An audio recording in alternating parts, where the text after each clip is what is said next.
तो स्वागत है आपका हमारे चैनल पर। आज इस वीडियो में हम बात करेंगे दस्त यानी डायरिया के बारे में।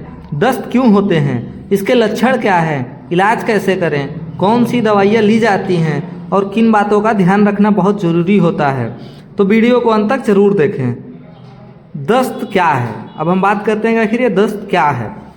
जब दिन में 3 या उससे ज़्यादा बार पतला पानी जैसा मल आए तो उसे दस्त या डायरिया कहते हैं। इसमें शरीर से पानी और नमक जैसी नमक तेज़ी से बाहर निकल जाता है। जैसे इसमें जो अपने बॉडी के अंदर पानी और नमक की जो मात्रा होती है वो बहुत तेज़ी से बाहर निकलने लगता है, जिससे डिहाइड्रेशन का खतरा होता है। अब हम बात करेंगे कि दस्त होने के कारण क्या क्या रहते हैं, आखिर किस कारण से हमको दस्त होता है या डायरिया होता है। दस्त होने के मुख्य कारण हो सकते हैं गंदा या दूषित पानी पीना, खराब या बासी खाना खाना, बैक्टीरिया या वायरस का संक्रमण, फूड पॉइजनिंग, ज़्यादा मसालेदार खाना, कुछ दवाइयों के साइड इफ़ेक्ट और बच्चों में दांत निकलते समय भी दस्त और डायरिया जैसे सिम्टम देखने को मिलते हैं। अब हम बात करते हैं दस्त के लक्षण क्या क्या होते हैं, आखिर आपको कैसे पते चलेंगे कि इसके दस्त हो रहा है या कोई हमको और दिक्कत है। तो अब हम इसके लक्षण के बारे में बात कर लेते हैं। तो बार बार पतला दस्त, पेट दर्द या मरोड़, उल्टी या मिचलाना, कमजोरी, ज़्यादा प्यास लगना, मुंह सूखना, पेशाब कम आना, ये दस्त के कॉमन लक्षण हैं। अब हम बात करते हैं दस्त के इलाज के बारे में कि आखिर दोस्तों दस्त का इलाज कैसे किया जाएगा, इसमें जो ट्रीटमेंट रहने वाला है ये हम मरीज को कैसे सही करेंगे। तो दोस्तों दस्त में सबसे ज़रूरी है पानी और नमक की कमी को पूरा करना। जैसे जो बॉडी में पानी और नमक की मात्राएं कम हो जाती हैं उसको पूरा करना सबसे ज़्यादा ज़रूरी होता है। तो उसके लिए हम ORS ले लेंगे। ORS दस्त का सबसे ज़रूरी इलाज है।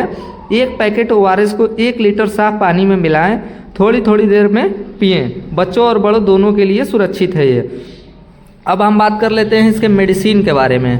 तो दोस्तों ये मेट्रोजिल 400 mg टैबलेट का इस्तेमाल परजीवी, बैक्टीरिया और सूक्ष्म जीवों के कारण होने वाले डायरिया, डिसेंट्री और संक्रमण के इलाज के लिए किया जाता है। ये है मेट्रोजिल 400 और जो कि JBL कंपनी द्वारा बनाया गया है और यह बहुत ही अच्छी दवा है दस्त के लिए। इसे आपको शाम सुबह लेना है, यानी कि इसे बीडी लेना है। अब हम बात कर लेते हैं दूसरे मेडिसिन के बारे में। क्या है दूसरा मेडिसिन, कौन सा रहेगा दस्त के इलाज के लिए। इसमें आपका नॉरफ्लॉक्स TZ रहेगा। इसका इस्तेमाल पेट और आंत के संक्रमण का इलाज करने के लिए किया जाता है। यह दस्त पेचिश में अच्छा काम करती है।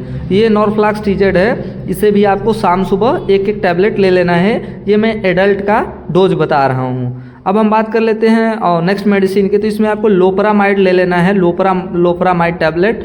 लोपरामाइड दस्त के इलाज के लिए एक दवा है। यह लंबे समय तक चलने वाले दस्त के लिए भी इस्तेमाल किया जाता है। तो इसे भी आपको लोपरामाइड BD लेना है, यानी कि 1-1 गोली शाम सुबह इसे भी आपको ले लेना है। अब हम बात करते हैं नेक्स्ट मेडिसिन में। तो नेक्स्ट मेडिसिन हमारा यहाँ पे मेफ्टाल स्पास रहेगा। मेफ्टाल स्पास यह मेडिसिन पेट और आंतों की ऐंठन को कम करने के लिए इस्तेमाल होती है, परंतु इसका इस्तेमाल अपच के कारण होने वाली मरोड़ में भी किया जाता है। जैसे मान लीजिए अगर आपको दस्त हो रहा है तो पेट में ऐंठन, मरोड़ और पेट में दर्द होता है। तो अगर पेट में दर्द है तो उस अवस्था में आपको मेफ्टाल स्पास भी इसमें ऐड कर लेना है, 1-1 टैबलेट शाम सुबह। अब हमारा नेक्स्ट मेडिसिन रहेगा पेंटाप डी। पेंटाप डी कैप्सूल आमतौर पर पेट की एसिडिटी और गैस की समस्या के लिए इस्तेमाल होती है। मान लीजिए कि अगर आपको दस्त हो रहा है तो उसमें आपको गैस भी बनेगा, तो आपको गैस के लिए पेंटाप डी 1-1 गोली शाम सुबह ले लेना है। अब हम बात कर लेते हैं कि अगर दस्त हो रहा है और बुखार भी लगा है हमें, मान लीजिए अगर दस्त हो रहा है या डायरिया हुआ है उसमें बुखार भी लगा है, तो आपको एक बुखार का टैबलेट ऐड कर लेना है जो कि नीमप्रेक्सपी रहेगा। नीमप्रेक्सपी टैबलेट एक दवा है जो बुखार, सिर दर्द के लिए प्रयोग की जाती है। अब हम बात कर लेते हैं कि अगर ये मेट्रोजिल 400, नॉरफ्लॉक्स TZ और लोपरामाइड और मेफ्टाल स्पास, नीमप्रेक्सपी, पेंटाप डी देने के बाद भी, इतना लेने के बाद भी अगर आपका दस्त यानी कि डायरिया नहीं बंद हो रहा है तो उस अवस्था में आपको ड्रिप लगाना पड़ सकता है, जैसे कि बोतल IV फ्लूइड देना पड़ सकता है। तो इसमें अगर आपको पल्टी जैसा हो रहा है तो आपको इनसेट इंजेक्शन लगाना है, और आपको अगर दस्त ज़्यादा हो रहा है तो एमिकासिन 500 mg ऐड कर लेना है। और आपको एक एसिलाक इंजेक्शन ऐड कर लेना है जिससे गैस नहीं बनेगा, और आपको एक ऑप्टीन्यूरान इंजेक्शन ऐड कर लेना है जिससे कि आपकी जो वीकनेस है वो ख़त्म हो जाएगी। और इसमें आपको RL ड्रिप चढ़ाना है। अगर ये दवाइयाँ जो मैंने बताया अगर ये काम नहीं कर रहा है, इसको खाने के बाद अगर आपका दस्त आराम नहीं हो रहा है, तो आपको ये ड्रिप लगवा लेना है RL, और इसमें इमसेट इंजेक्शन और एमिकासिन, एसिलाक और ऑप्टीन्यूरान इंजेक्शन ऐड कर लेना है। तो दोस्तों ये था आज का हमारा दस्त पर वीडियो पूरा फुल। अगर आपको इसमें कोई किसी प्रकार का दिक्कत हो रहा है या अगर आपको आराम नहीं हो रहा है तो आप कमेंट करके दवा के बारे में हमसे पूछ सकते हैं। आप कमेंट करिए, आपको रिप्लाई ज़रूर दिया जाएगा। और इसमें आपको कोई भी दवा अपने मन से नहीं लेना है, आप डॉक्टर की सलाह से ही दवा लें तो अच्छा रहेगा। घरेलू उपाय अगर हम बात करें कि इसमें घरेलू उपाय क्या क्या रहेगा दस्त के इलाज में, अगर घरेलू उपाय की बात करें तो दही और चावल, खिचड़ी, केले का सेवन, नारियल पानी, सादा भोजन, ज़्यादा पानी पिए इसमें आप। अगर हम बात करें कि इसमें दस्त का ट्रीटमेंट क्या क्या रहेगा, दस्त का इलाज के लिए क्या ना करें, जैसे मान लीजिए कि अगर आपको ये प्रॉब्लम हो रहा है तो आपको क्या क्या चीज़ नहीं करना चाहिए।